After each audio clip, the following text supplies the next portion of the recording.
happens when the life you've built, the systems you trusted, and the stories you followed no longer fit? What if the fairy tale didn't end? It just cracked open, revealing something new, something deeper.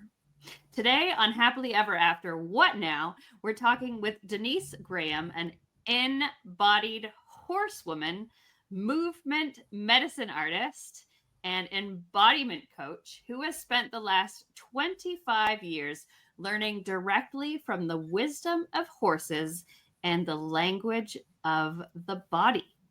Denise doesn't just teach embodiment, she lives it. After leaving behind a career in mainstream education, she now leads women through deep transformation rooted in nature, somatic intelligence, and herd wisdom. Her work is not about surface level fixes, it's all about changing it deep within the bones. She's also the founder of a nature school that creates an ecosystem of belonging for children and adults alike. In this episode, we'll talk about what it means to break free from societal conditioning, reclaim your truth, and find belonging, not in external systems, but in your body, your wildness, and the rhythm of the earth. Let's dive in. We all grew up watching fairy tales featuring Prince Charming, but not everyone gets the happy ever after they had in their dreams. So what are you supposed to do when your fairy tale ends? When everything you thought you knew falls apart?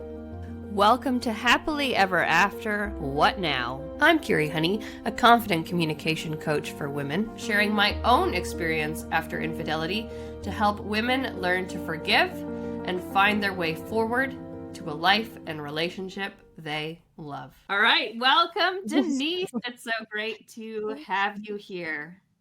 Thank you. It's wonderful to be here. I'm so excited. Yay!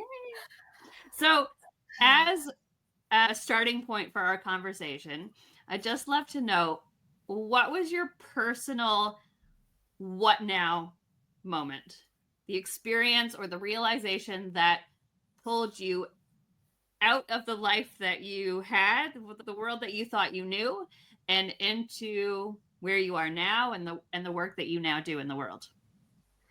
It was my wonderful body saying no to the mandates of back when we were experiencing COVID. I was teaching, and then the mandates and came through, and my body said no, and I sat with that for quite a while, tossing back and forward, but I just couldn't ignore the wisdom of my body. I couldn't ignore the message it was giving me, saying that no, you cannot go through with this, you cannot become vaccinated, this has to end.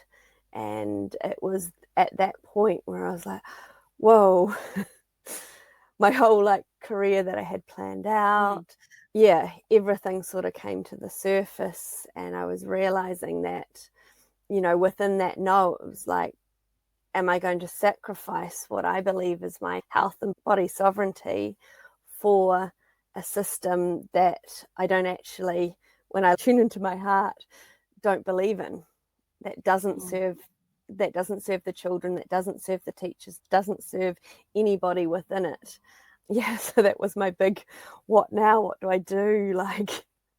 This is a no, where to next? And that's a really scary moment that I think a lot of people can relate to. I mean, there was so much fear in the world, whether you got vaccinated or not. It's hard, on your side, to stick to your truth and to your path when there's so much that's trying to convince you otherwise, or vice versa, or whatever it is, right? And it was such an internal process of, yes, there was everything, all the information out there, But at the end of the day, I'd done the work with my body. I'd been listening to her for the past, I think, a couple of years beforehand. And I knew it wasn't for me. And yeah, now I look at my life and think, wow, I'm so glad that it changed. It was amazing. And I had this beautiful, another thing that really helped me listen and tune in is that I'd moved my horse to this grazing setup that had been set up for horses for their health, and had just witnessed my horse Flame blossom, and she'd gone through some health issues herself, but because she was in the right environment, she healed herself. All I had to do was get out of the way. So it was a real moment of, oh, what do I truly believe in? And I truly believe that our bodies can heal themselves when we give them space, when we have the right environment, when we surround ourselves with the things that make us who we are, that give us a yes in our bodies for what they are, for whatever it is, whatever we believe in. Yeah, that was, yeah, a huge, I believe, truly believe that our bodies can heal ourselves. So in that moment, I was asked to walk the talk, and yeah, what a ride it's been. So the focus of this conversation is really around that being embodied. I'm just curious when you started to realize that was the right path, and how did your relationship with horses help there? That's a really good question. As I started to really listen and tune into my body, it became like a daily practice of asking my body, what does it want me to know? What does she want me to know? What does she have to tell me? And then, so I did that through dance. And then I took that wisdom out to my horse. Flame is just this most incredible, enlightened being of a horse that, yeah, we've journeyed together. So my whole awakening happened with her. She's been by my side to help me grow, to hold the line with loving kindness and deep, radical, compassionate boundaries. What I used to do is I'd take what I knew, the feelings that I had, and then I'd go play with Flame. So sometimes it was just breathing with her, and because she's who she is and highly sensitive, she'd actually give me confirmation whether I'd got it or not, which is, as I'm trying to put it into words, I thought I had the words, but it's such a deep felt sense of, I would spend time tuning in with her even before I'd catch her. So I would see how far away she could notice me and I could notice her. And it's like this deep confirmation of, this is what I've believed in my heart and my body for so long, but I don't see it in the world. So I sort of like shoved it apart.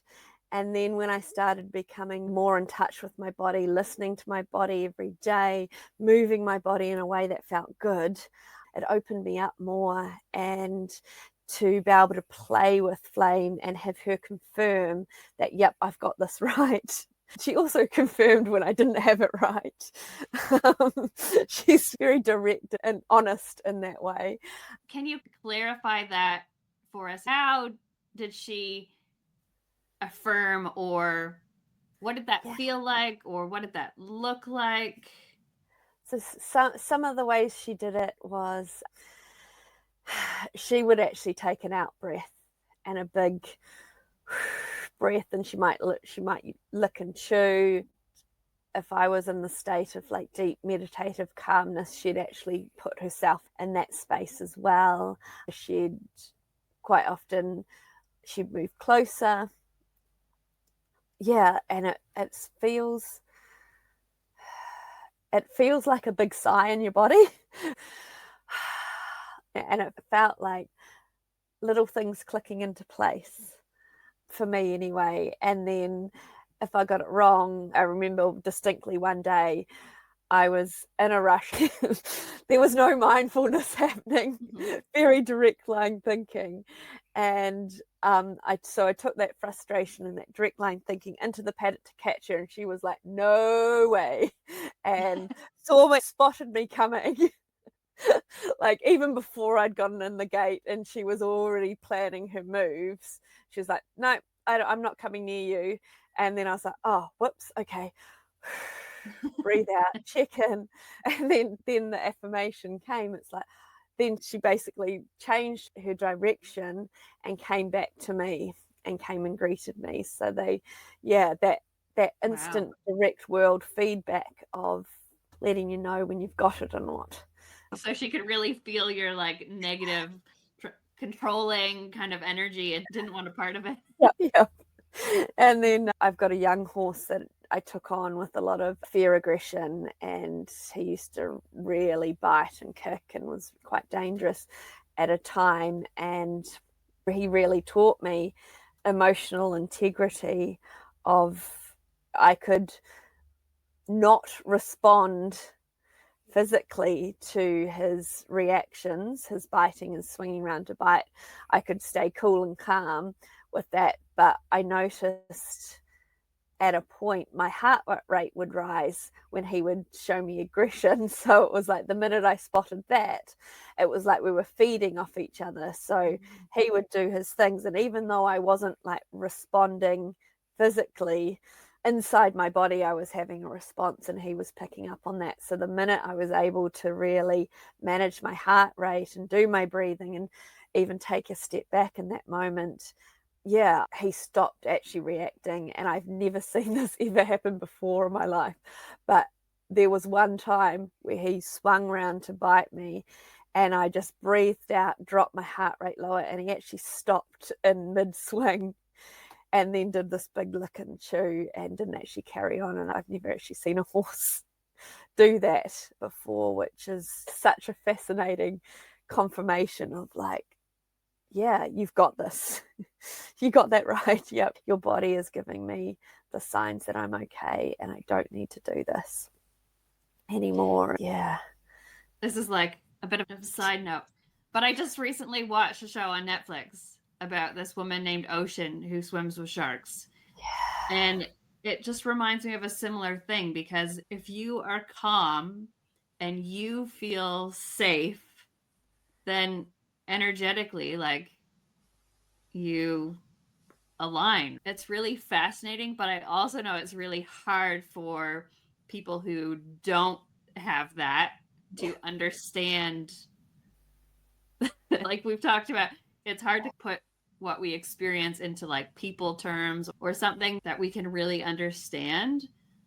But I think like what you just said about the heart rate and just like actually being calm and trusting that you're safe, that you know what you're doing, that's a really big thing that I think more people need to experience or need to learn how to do. And I'm wondering, what do you think our audience could take away from what you've just shared about the horses and your body and that relationship piece? Does that make sense? Yeah. I think the key thing to have in mind is like communication is about 80% through our body. So if we can get into a space where we're able to just go, no, thank you, mind. Not right now. I'm really listening to my body, or I'm really coming into awareness of what's happening to me on the inside versus what's happening on the outside. And yeah, just tuning in, just having a practice of each, not each moment, but taking time just to have that out breath, just to check in, like, how do I actually feel on the inside? What emotions am I experiencing? What thoughts am I offering myself in this now moment? And the other thing is to do that little check-in maybe do a grounding before you go to different places, and just see how you feel at the end of it, which builds the communication between yourself and your body. So like if you're going to dance, have a little check-in. What am I experiencing on the inside right now? How do I feel now after I've danced? Or what am I experiencing on the inside, before you go into a work meeting? Mm-hmm. How do I feel after it? What do I experience? What am I experiencing right now on the inside before you go catch up with a friend? And for myself, I often forget to do this. I don't know about you. I think you're a lot more embodied than I am currently, but it's something that we maybe know that we should do, but then we get so caught up doing like all the things that we forget or whatever. But you talked about learning to embody through dance. So is that a practice that you do daily? What would you encourage listeners in terms of like a practical way that they can embody? Yeah. So I think I went through a stage where I had a reminder on my phone every hour, an hour and a half, just to check in. So that was really helpful for me.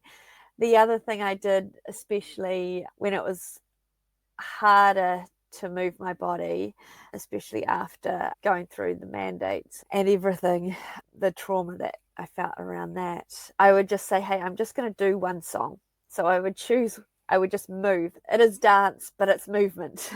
I would just move my body to a song. And even sometimes if half that song, all I was doing was just like closing my eyes, touching my body and breathe.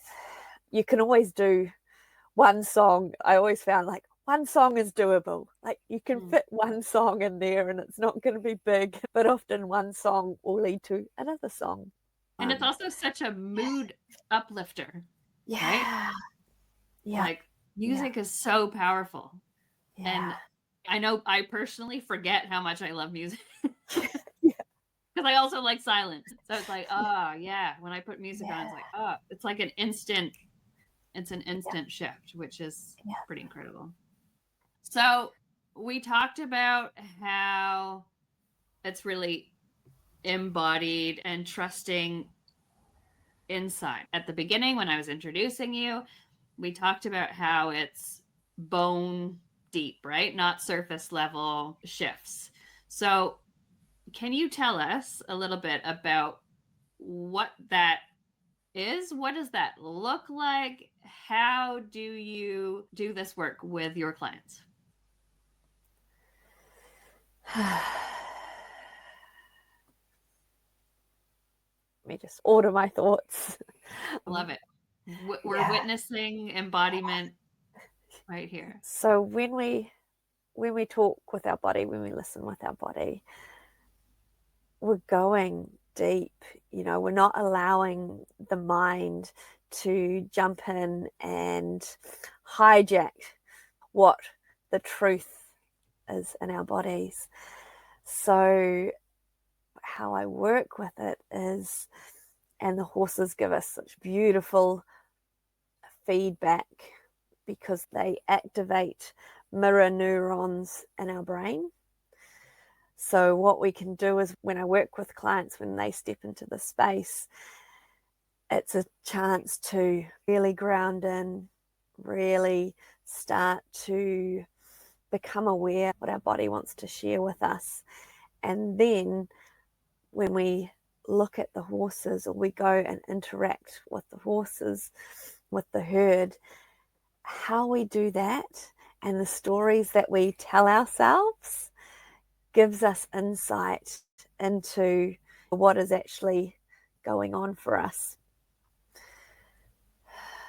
So once we do that, so for example, like if you're someone who struggles with boundaries, the herd might show us, or a horse might come up and show you, like, this is where you're letting your boundary go, because they might come up really close and they might push, they're big animals. So we're going to be more heightened. The awareness is more heightened to be like, actually, I don't want you in my space. And even that experience of being able to say, I need more space, please move out of my space or get out of my space, shifts something. Because horses, they tell it how it is and they take it how it is.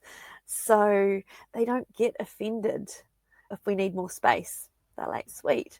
Yeah, I know a deep part of me when I watch the horses, it's, wow, this horse can tell that one to get out of its space, and there can be quite a lot of energy, but no one is worrying about what anybody else is thinking. They're like, oh yeah, okay, whoops, I made a mistake, I won't stand so close to you next time, sort of thing.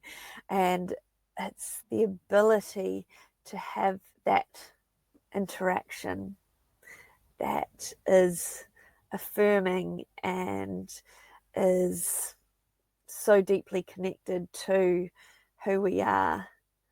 It just shifts like that, just ripples out, and then we get to practice with the horses, and there's a little bit of energy work that goes along with it too, which I can't quite enunciate. The feeling sense. It's just a deep exploration of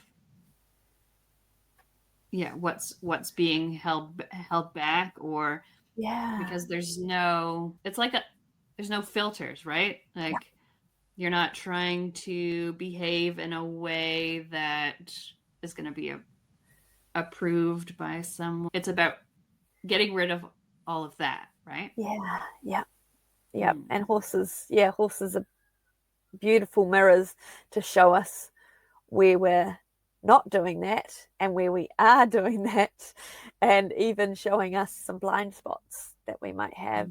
There's some beautiful stories about horses, and even I've experienced myself, where I've tried to put a happy mask on my inner feelings and my inner rage and my inner frustration, and then I've gone out and I've received it back at me, which is confronting when it's a 500 kg animal.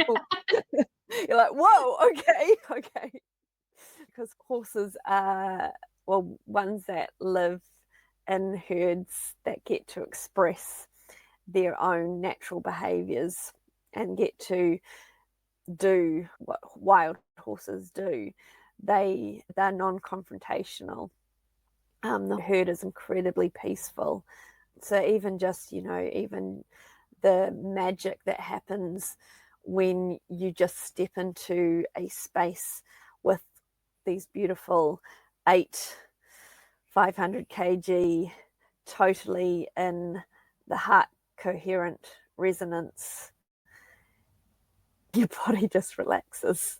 It's just this beautiful felt sense. So even that is an experience and is really deeply healing, especially if you're a sensitive being, which most of us are, to be able to be around completely sovereign and coherence and heart resonance beings. I don't have words for it. I have a feeling and an action. It's like Just leading on from there, you support women with things like burnout or feeling disconnected, like they've lost themselves, which is quite similar to the work that I do. And I'm curious, from your perspective, what do you think is really at the root of that?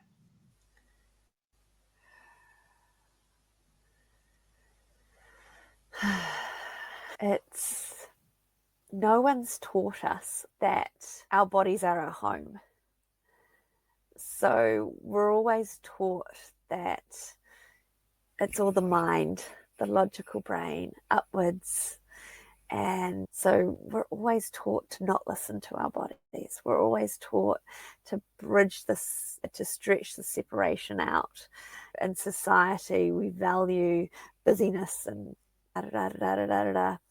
all of the things. And so the root of it is that we've lost our felt sense of belonging to ourselves, our felt sense of belonging to the earth, and to our own. We get sick, we go to a doctor, the doctor tells us all the things. We're at school and this happens, so the teacher tells us this and this and this.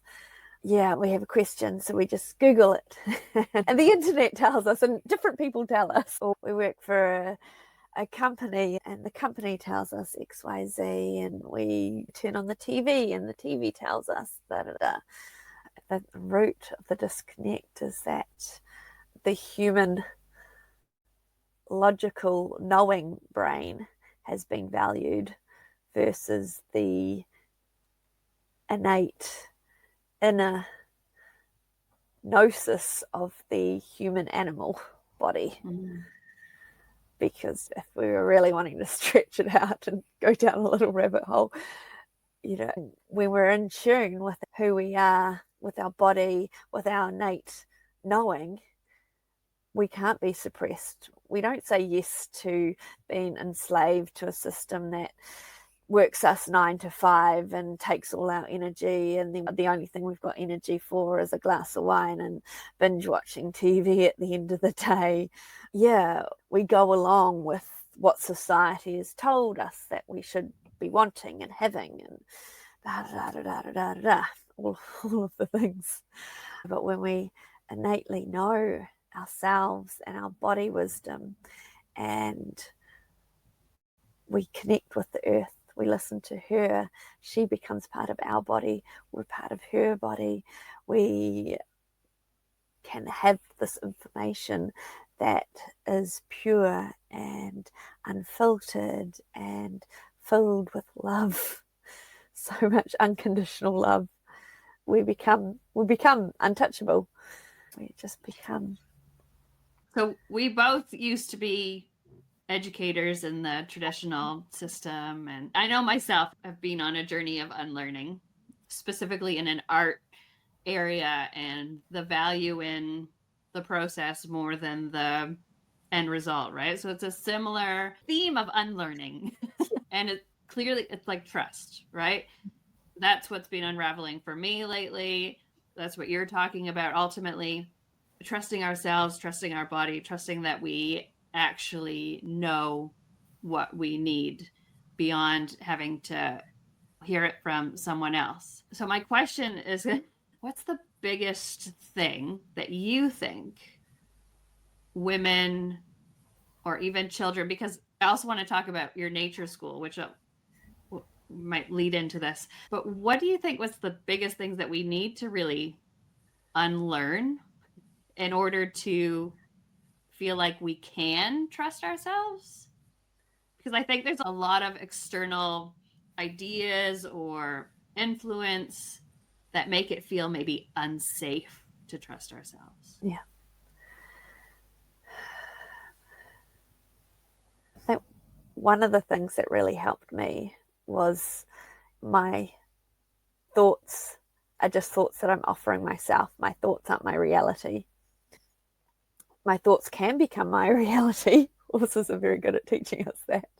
So how we think about things and being mindful of the thoughts that we're offering ourselves, because I know one of my biggest things that I've learned is that if my body's telling me something and my mind's trying to convince myself otherwise, almost a full-blown panic attack.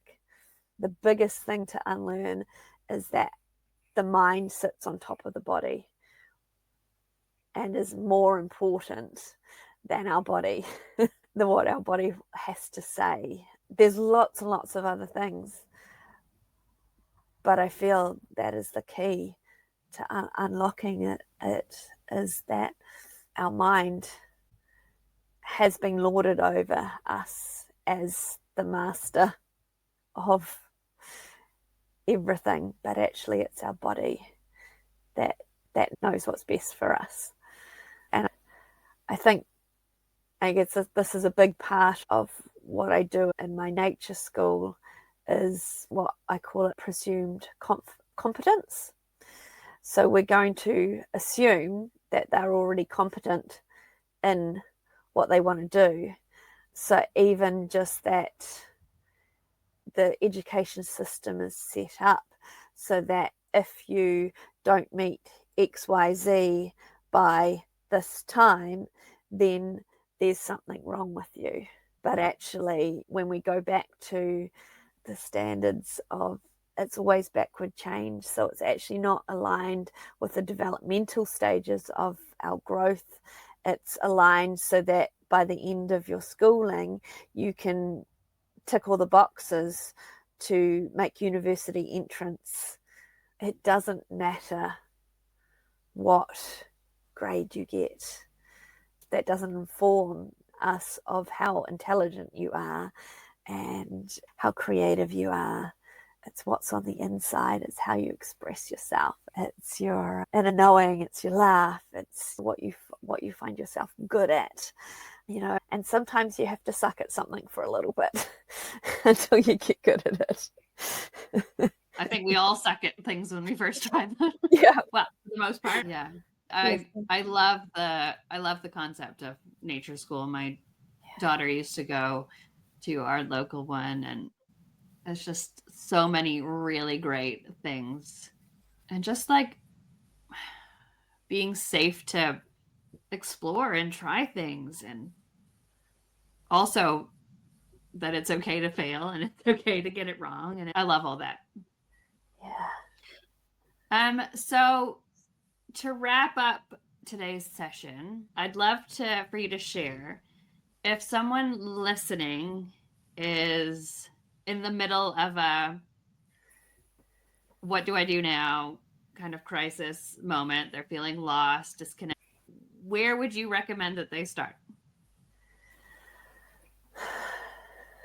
Definitely the body.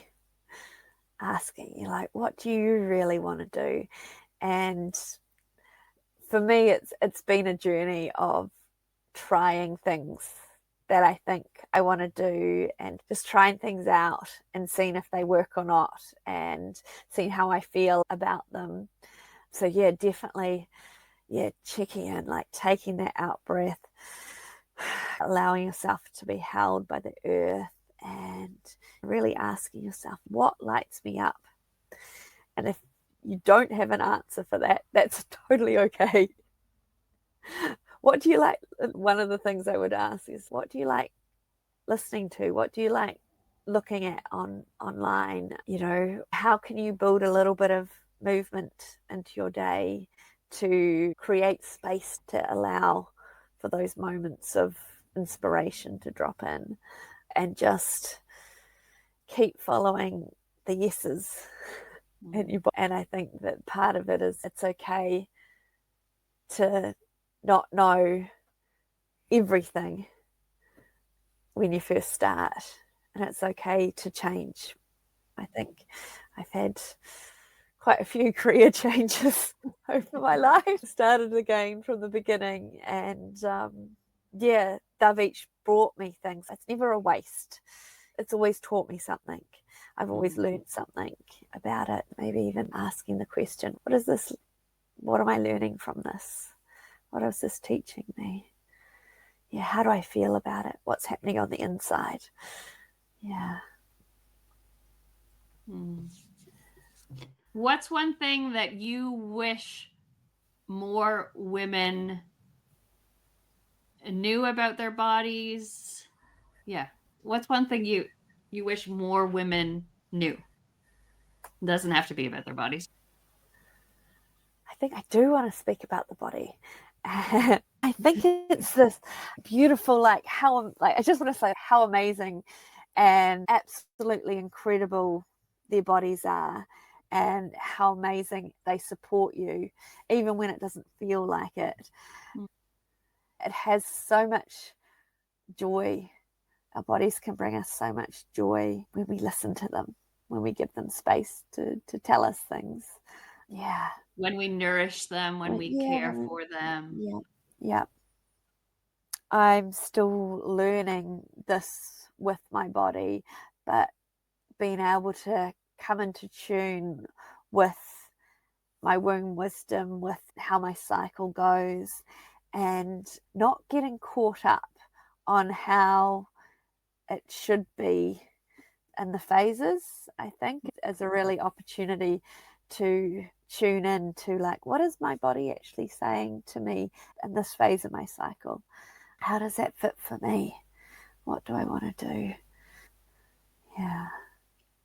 What wants to come through for me is also stop trying to fit in somebody else's box. Yes.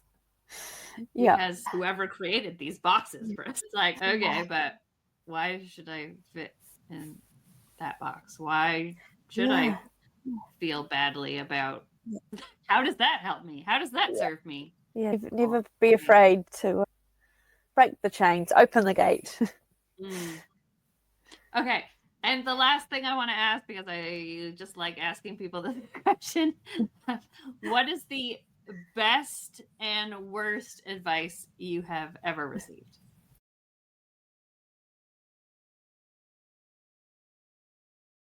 Before we hear from Denise about the best and worst advice she's ever received and her final messages to bring it all home, let me interrupt your regularly scheduled unlearning with something that might just shift the way you feel in your skin today. Because maybe, like a lot of us, you are stuck in grayscale right now, numb and flat, doing everything right, but still feeling like everything is dull. Maybe you've been carrying expectations that aren't yours, or ticking boxes in systems that don't see you, and ignoring the quiet inside that's saying there's more. Because there is.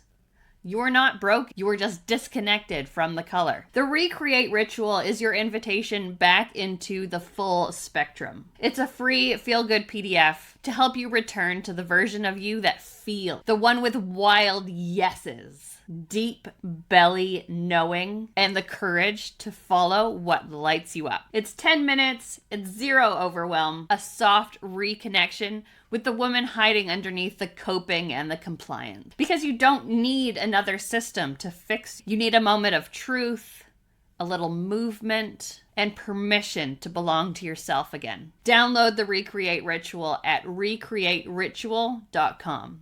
That's recreateritual.com. Because gray isn't who you are.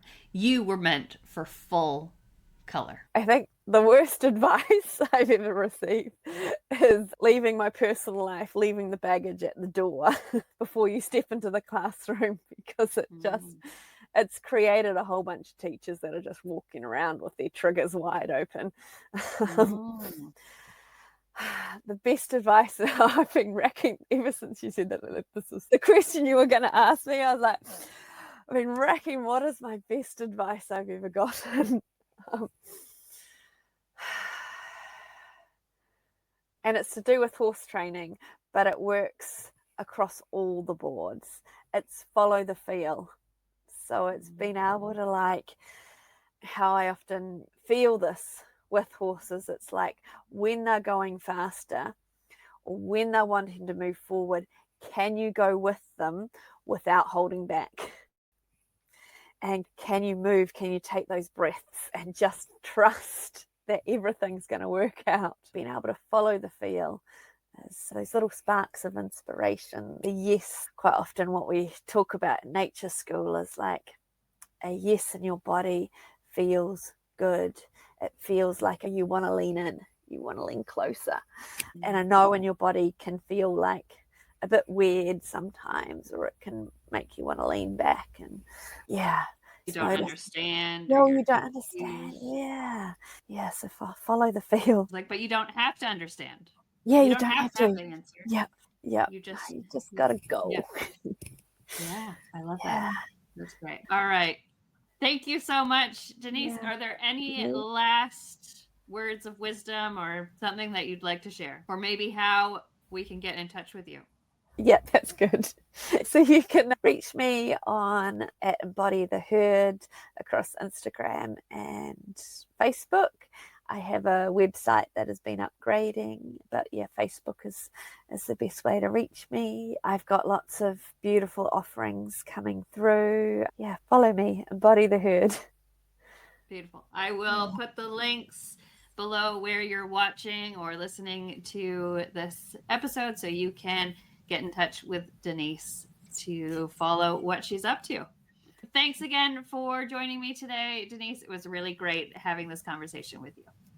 Thank you. Thanks so much for joining us today. Be sure to hit subscribe so you don't miss a thing. May your coffee be hot, your children be happy, and your relationships be fulfilling and fun. Until next time, bye-bye.